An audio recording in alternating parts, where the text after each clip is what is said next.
I just spoke to President Trump again this morning, and we have agreed that both Canada and the United States will temporarily restrict all non-essential travel across the Canada-US border. Je viens de parler au président Trump et nous avons convenu que le Canada et les États-Unis vont interdire temporairement tout passage non essentiel à la frontière. Travelers will no longer be permitted to cross the border for recreation and tourism.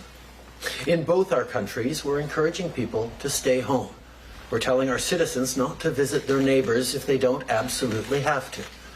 Well, this collaborative and reciprocal measure is an extension of that prudent approach. I want to be clear, though, that essential travel will continue. Our governments recognize that it is critical that we preserve supply chains between both countries. These supply chains ensure that food, fuel, and life-saving medicines reach people on both sides of the border. Supply chains, including trucking, will not be affected by this new measure. Canadians and Americans cross the border every day to do essential work or for other urgent reasons. That will not be impacted. Ces jours-ci, tous les Canadiens ressentent les conséquences de la COVID-19. Pour assurer votre sécurité, on recommande à tout le monde de travailler de la maison, d'éviter les endroits publics, d'acheter seulement ce dont vous avez besoin à l'épicerie et surtout de faire preuve de gentillesse, d'empathie et de compassion envers ceux et celles qui vous entourent. On doit tous faire notre part pour protéger notre santé et celle de nos proches. The spread of COVID-19 is forcing us all to change our ways, and for many people, that's a huge adjustment. If you work in a restaurant, drive a cab, organize events, or freelance to pay your bills, working from home is not so simple. Just like if you work in the oil and gas sector or the tourism and seafood industries, you're looking at the uncertainty in the global economy and probably wondering not only how long this is going to last, but how long your savings are going to last. No matter who you are or what you do, this is a time where you should be focused on your health and that of your neighbors. Not whether you're going to lose your job. Not whether you're going to run out of money for things like groceries and medication. Last week, we announced a whole range of measures to protect jobs, small businesses, and the economy, from waiving the waiting period for employment insurance, sickness benefits to kick in, to increasing support for employers and businesses. We introduced special measures under the Work Sharing Program to help employers who fall on hard times during COVID-19. And if your business faces a cash crunch, we will help you bridge to better times. We're working with our financial crown corporations through the Business Credit Availability Program to protect jobs and businesses with $10 billion in credit. Mais comme on l'a dit la semaine dernière, ce n'est qu'une première étape. Lorsqu'on a annoncé ces mesures, on a dit qu'on allait faire plus. Et c'est ce qui m'amène ici ce matin. In these extraordinary times, our government is taking extraordinary measures. The measures we're announcing today will provide up to $27 billion in direct support to Canadian workers and businesses, plus $55 billion to meet liquidity needs of Canadian businesses and households through tax deferrals to help stabilize the economy. Combined, this $82 billion in support represents more than 3% of Canada's GDP. Let's start with people who don't qualify for employment insurance and don't have access to paid sick leave. Our government will introduce the Emergency Care Benefit, which will provide money every 2 weeks to workers who have to stay home. People will receive this benefit for 14 weeks for an amount comparable to what would be paid through EI. This applies to people who fall ill, people who've been placed in quarantine or have to self-isolate. It also applies to those who have to take care of a family member with COVID-19, but, as I said, fail to qualify for EI. If you lose your job and you do not qualify for EI, we will be introducing a COVID-19 emergency support benefit to help you. This will apply also to people who are self-employed and have to close shop because of the virus. Je vais commencer par ce qu'on va faire pour les gens qui ne sont pas admissibles à l'assurance emploi. Notre gouvernement va instaurer l'allocation de soins d'urgence qui donnera de l'argent aux travailleurs qui doivent rester chez eux à cause de la COVID-19 toutes les 2 semaines. Les gens recevront cette prestation pour 14 semaines et le montant est comparable à celui de l'assurance emploi. Cette mesure vise ceux qui tombent malades, ceux qui sont placés en quarantaine et ceux qui doivent s'isoler volontairement. Elle s'applique aussi aux gens qui doivent s'occuper d'un membre de leur famille ayant la COVID-19, mais, comme je l'ai dit, ne sont pas admissibles à l'assurance emploi. Si vous perdez votre emploi et vous n'êtes pas admissible à l'assurance emploi, on va mettre en place l'allocation de soutien d'urgence pour vous aider. Cette mesure s'appliquera aussi aux travailleurs autonomes qui doivent arrêter leurs activités à cause du virus. As part of this economic plan, our government will take additional steps to protect jobs. We will provide employers of small businesses with a temporary wage subsidy equal to 10% of salary paid to employees for a period of 3 months. This will encourage employers to keep staff on the payroll during these uncertain times. Pour protéger les emplois, notre gouvernement offrira aux employeurs des petites entreprises une subvention salariale temporaire équivalent à 10% du salaire offert à leurs employés pendant 3 mois. C'est une mesure qui incitera les employeurs à garder leurs employés pendant ces moments d'incertitude.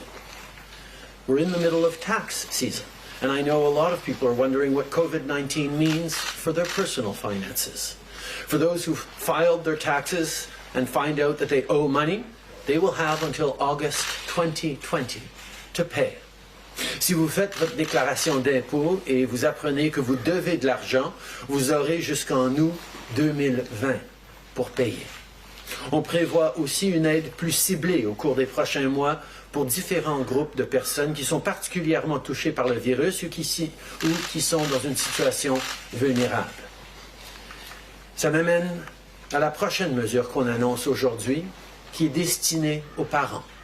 Families with young kids are going to find the coming months especially difficult, with school closures and additional child care responsibilities. Parents already know how much the Canada Child Benefit helps with the costs of raising kids.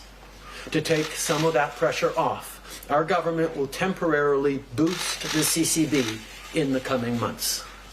Pour aider les parents à traverser cette période difficile, notre gouvernement bonifiera temporairement l'allocation canadienne pour enfants au cours des prochains mois.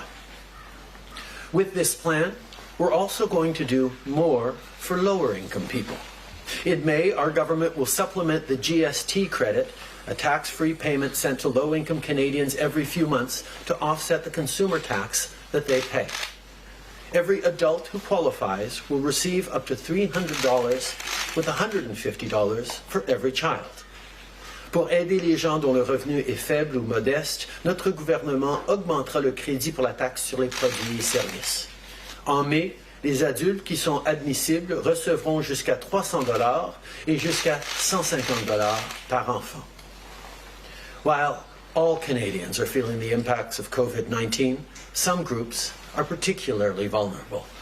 For people who are still paying off their student loans, including young people and those who are starting a family, our government will put in place a 6-month interest-free moratorium on their Canada student loans.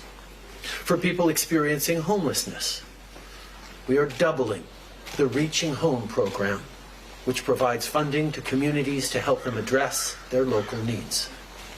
For anyone fleeing domestic or gender-based violence, we will boost funding for shelters that provide sanctuary when self-isolating at home is simply not an option. And to support immediate needs in First Nations, Inuit, and Métis Nation communities, we are setting up a distinctions-based Indigenous Community Support Fund. This list is by no means exhaustive, but these are some of the things our government is doing to make sure that no matter where you live, what you do, or who you are, you will get the support you need during this time.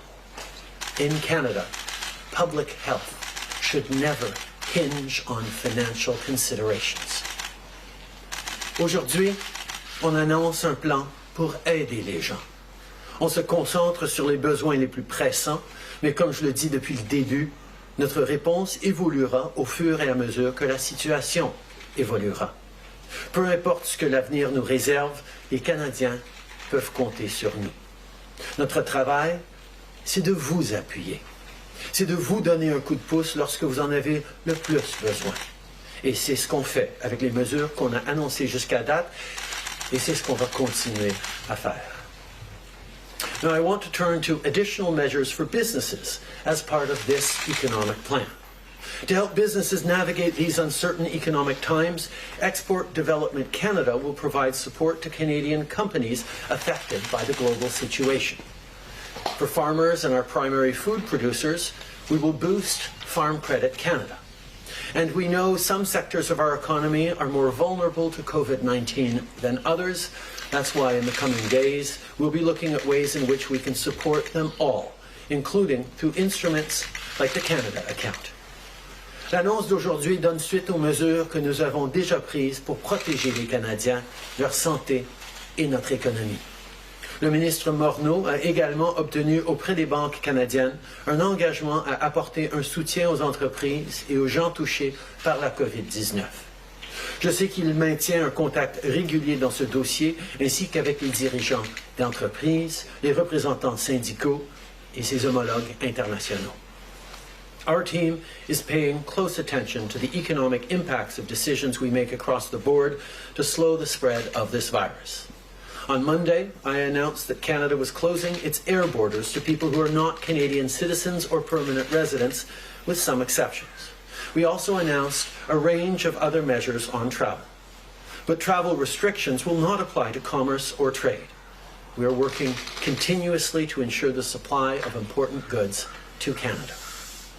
Today, we've announced $27 billion in direct support to Canadian workers and businesses, plus $55 billion to meet liquidity needs of Canadian businesses and households to help stabilize the economy through tax deferrals. Economic measures will ensure that our economy rebounds after this. And while we are taking a significant step today to help families get through these challenging times, our government is prepared to do more. But whether we're talking about economic, travel, or health measures, collaboration and coordination remains essential. Our team is in constant communication with our colleagues in the provinces and territories, as well as Indigenous leaders and communities, to ensure that we have a coordinated, Canada-wide approach so we face this and recover from this together. We're also working with our international counterparts. Over the last number of days, I've spoken with leaders from around the world, including with fellow G7 leaders. Working together is how we'll get through this, as families, as a community, as a country. Like many of you, over the past few days, I've seen stories of people doing just that, of people donating money to food banks to help those in need, of friends setting up online groups to chat, of retired nurses and doctors stepping up to help, of young people giving a hand to elderly neighbors by dropping off some extra groceries at their door. I have to tell you, it gives me a lot of hope. I want to close by recognizing everyone on the front lines who's doing an incredible job of keeping Canadians safe and healthy. Grocers keeping their shelves full and our families fed. Postal workers helping us stay home. Pharmacists filling our prescriptions. Healthcare professionals caring for our most vulnerable. Public health officials and first responders looking out for our safety. I know it's a hard time, but that's exactly why we need to keep supporting each other. Our government is here for you, and your fellow Canadians are here for you too. Merci. Thank you, everyone. Just before we get to questions, I'm supposed to model healthy behavior. I'm going to go grab my coat, and I'll be right back.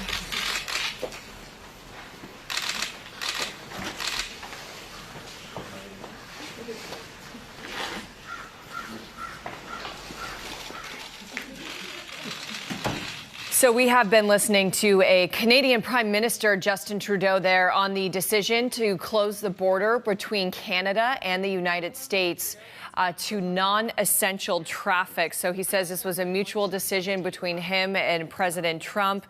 So travelers cannot cross the border for any travel or recreation purposes. He did say, though, that essential travel will be allowed to continue. That means supply chains for food, fuel, medicine will not be impacted, and trucking for those industries will be able to continue. As we all know, Sophie Trudeau, the Prime Minister's wife, did test positive for coronavirus. And so last we heard they were still quarantined at their home there. We also